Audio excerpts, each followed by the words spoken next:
மதுரை சர்வதேச விமான நிலையத்திற்கு முழு காரணம் தாங்கள்தான் என கூறியுள்ள எம்பி வெங்கடேசன், அதிமுக இதில் சொந்தம் கொண்டாட என்ன முயற்சி எடுத்தது என கேள்வி எழுப்பியுள்ளார்.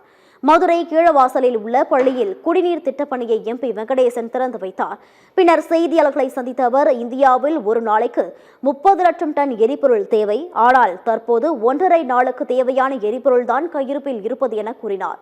கடந்த 5 ஆண்டுகளில் உஜ்வாலா திட்ட விளம்பரத்திற்காக மோடி அரசு 3500 கோடி ரூபாய் செலவு செய்துள்ளது என குறிப்பிட்ட எம்பி வெங்கடேசன், எரிபொருள் பற்றாக்குறைக்கு பகட்டு விளம்பரத்திற்கு மட்டும் முக்கியத்துவம் கொடுத்திருக்கின்றன மத்திய அரசே முக்கிய காரணம் என குற்றம் சாட்டினார்.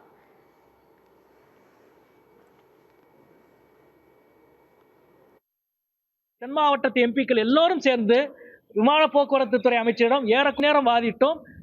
மனுவை அளித்து எல்லோரும் சமூக ஊடகங்களில் பகிர்ந்திருக்கிறோம். எனவே இது ஒரு கூட்டு உழைப்பு.